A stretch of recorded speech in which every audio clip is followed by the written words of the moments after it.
stories for your comics tonight. Your first one runs another show in Decatur at the Buckeye Lounge on September 12th. Y'all give it up for Austin Silver!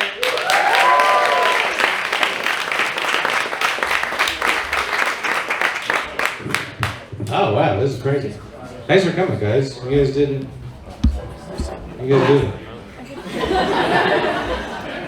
I'm slightly more personable than this. I just gotta get all my stuff set up.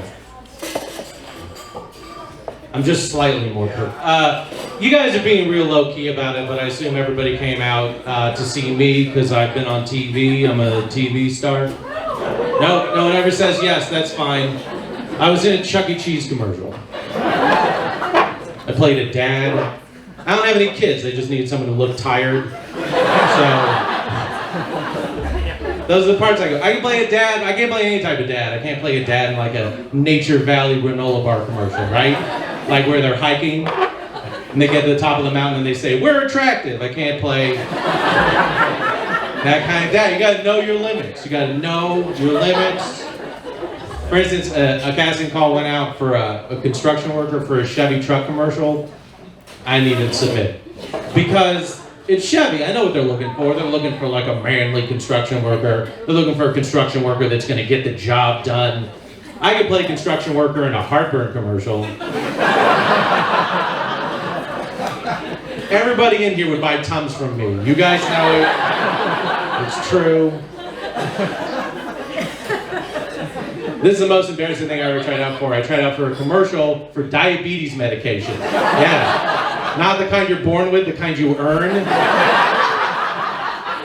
They needed a certain body fat percentage, so I ran the numbers, height and weight, and I barely was fat enough to do it. I didn't know how to feel about that, you know?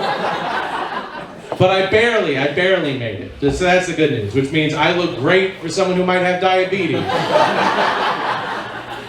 Fuck yes. I was at the mall. I saw something crazy. I saw a pair of chunky identical twins. You guys don't seem like you're on board for this one. Okay, listen. When you hear it, you're like, of course they're both chunky. They're identical. But here's the thing: you only start out identical. All the rest, that's your fault. I'm just wondering how they manage to stay fat in tandem. Do you get it?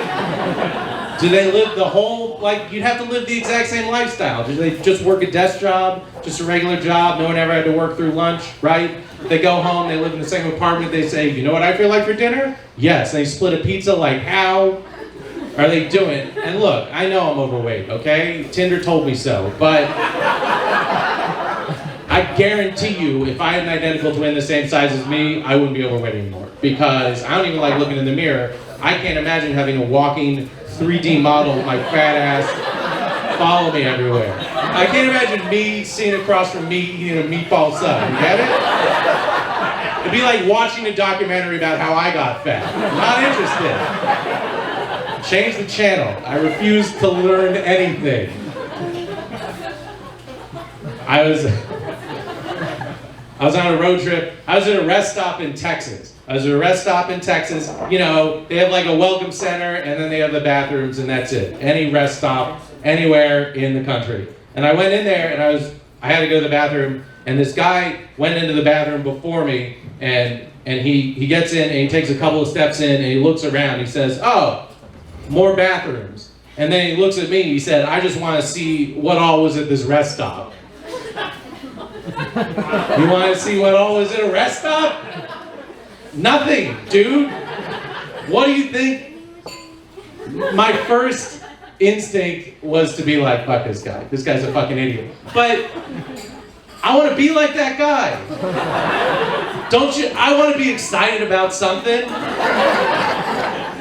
I want to desire to go to a Georgia O'Keeffe museum. I want that for me. Oh, Georgia O'Keeffe, I heard she draws a bunch of vaginas. I'm for it, you know? I want to be excited about that stuff. I want to be that. You don't want that guy to work for you. You don't want that guy. Anything time sensitive he can't do, like being a courier for organ transplants or whatever.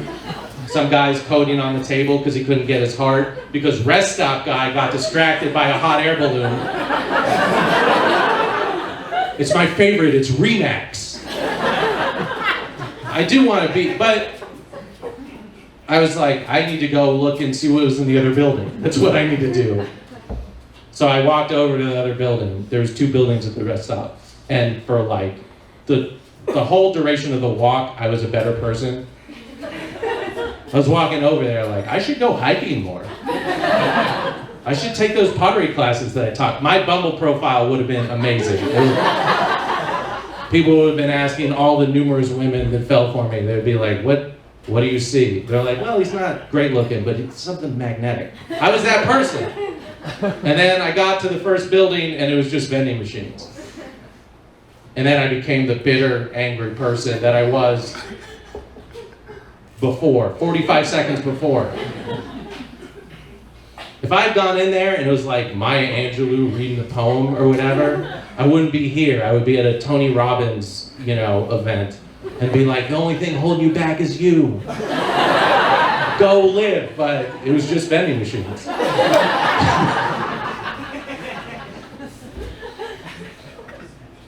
I'm not,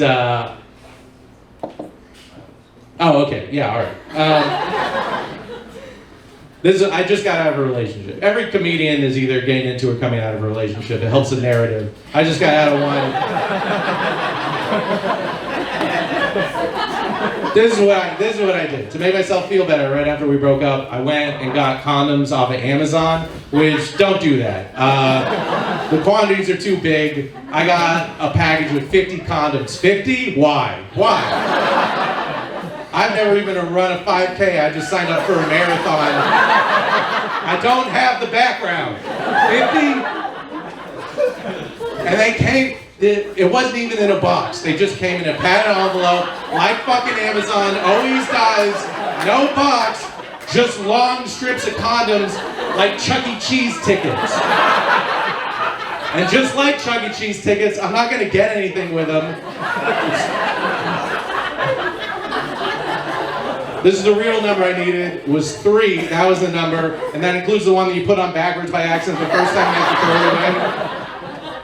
So I have 47 left, which is very embarrassing. It's embarrassing. Here's another embarrassing thing. I was cleaning out my closet last year and I came upon some shirts that I'd gotten too fat for. That's what happened. I got too fat for them, but I found the shirts again and I was like, these are nice shirts. This is a wake-up call, honestly. I'm gonna eat right, I'm gonna work out, I'm gonna be able to fit into these shirts again. And it's been a year and I still can't. And they're still hanging there in my closet, just gathering dust, not doing anybody any good. And every time I go in my closet and I see the shirts, I feel bad about myself. And the worst part of that is I know that's the exact same thing that's gonna happen with the condoms. This story ends with me donating 47 condoms to Goodwill.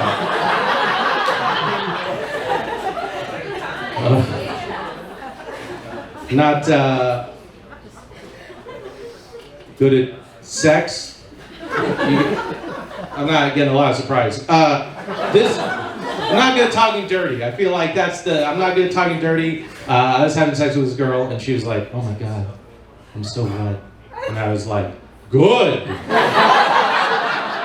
What the fuck am I supposed to? Proud of you. What am I supposed to say? I don't know. I'm not good at it. Even on the phone, it's weird. You think it'd be easier on the phone when you can't see your face. It's still ridiculous. I was talking. It was the same girl. I don't know why she stuck around. I was like, hey, I can't wait for you to come over to my apartment tonight. She's like, oh yeah? What are you gonna do to me?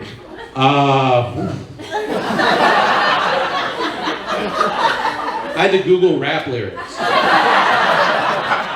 I'm gonna beat that pussy up, which I know, it's way less convincing when you say like a question. One of my ex-girlfriends, she told me at one point that she was attracted to other women, so I suggested a threesome because you never stop dreaming. She said no, obviously she said no, I wouldn't be here. I would just be at home remembering it. This is the reason she said no. She said, I feel like someone would be left out. I was like, me, it's fine. Have you ever been moving a couch with someone else and there's one guy in the middle just holding it? And he's not supporting any weight, but you let him do it because he feels good about it. I'll be that guy. I just want to touch a titty every once in a while.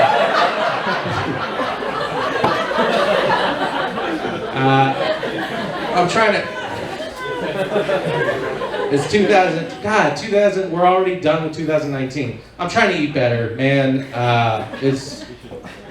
But there's so much temptation, like everywhere. Like, okay, I was watching TV and a Wendy's commercial came on, so I just went to Wendy's. Like, it shouldn't have been that easy, you know what I mean? Like, it was like the commercial started and before it was over, I was in the commercial. I was like, what the fuck? But I'm at the drive-thru, I'm like, what the fuck happened? Like, I don't even know if I was hungry, and then it hit me, I think I'm addicted to fast food, which is crazy. But it's cool because it helps me relate to people with other addictions, you know, like, are there any cigarette smokers in here? I'm not gonna make fun of you, I'm just wondering. Nobody in here? Yeah, all right, okay. You're my sister, yeah, you're my sister. Like, we have this addiction that's killing us, you know? Are there any heroin users? Are there any child molesters? Guys, I'm so glad all I want to do is eat hamburgers and not molest children, because if I was into that sort of thing with my self-control,